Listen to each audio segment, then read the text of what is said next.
You're looking at footage from deep in our KTTV archives of a man who we all came to know as a monster.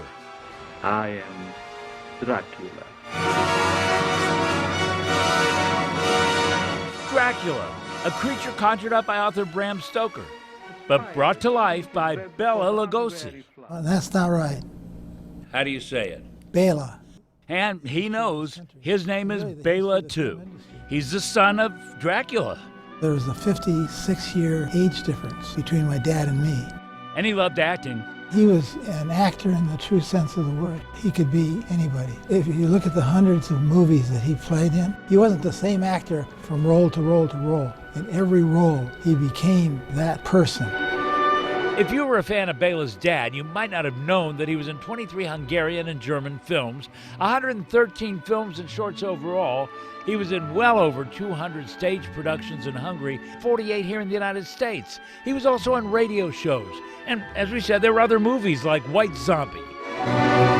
But that look of Dracula, a character he only played twice.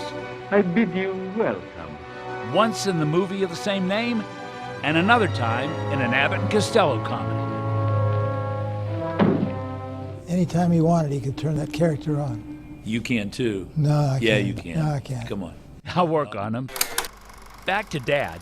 You're looking at very rare footage from our KTTV archives of Lugosi at the Metropolitan Hospital in Norwalk, a state mental hospital. KTTV footage the family has never seen. I see it brings a smile to your face right now.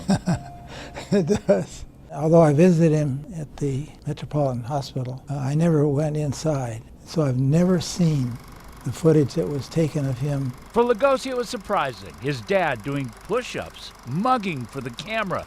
At 72, he was destitute, wasn't getting the kind of parts he wanted. He was, according to his son, horribly typecast. Roles offered to him really limited him, and he was always very sad, really. Was he frustrated with that? Yes. He felt like he couldn't get another role because he was so known in this one role? That's right. What happened? He did too good a job. By 1955, things had gotten tough for Lugosi. His career had tumbled. He was so full of life. He was in his early 70s, doing such a brave thing of turning himself in for voluntary treatment at a time when there's a stigma attached. His son says in World War I, his dad was injured. He took painkillers, got hooked. Today, a celebrity has drug problems that's off to a residential treatment center for the stars. Back then, in the 50s, submitting to mental health care was a big deal. He says his dad apparently wanted the world to see that he had gotten the upper hand on pain-killing drugs. That's why Lugosi Sr. invited KTTV and other media to get film of him getting ready to leave the hospital in Norwalk after treatment. A year later, in August of 1956, Bela Lugosi died of a heart attack. He was buried in his Dracula costume in Culver City. Bela Jr. had fame of his own in the legal arena. The copyright attorney was responsible for what's known as the California Celebrities' Rights Act. I was in law school in 1963, and Universal began licensing various vendors to use Dad's name and likeness on products.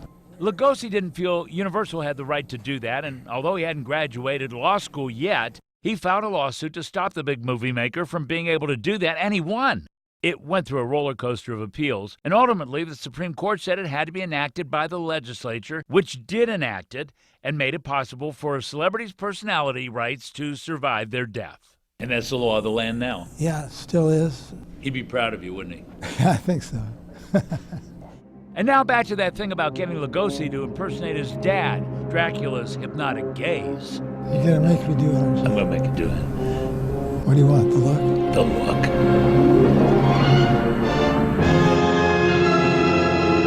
Funny, but seriously, Bela's son, who's now 81, is glad we at KTTV still have our original video of his father, who would be 137 years old in October. It's very important that footage of my dad, really a national icon, it documents the history better than the word of mouth could ever do.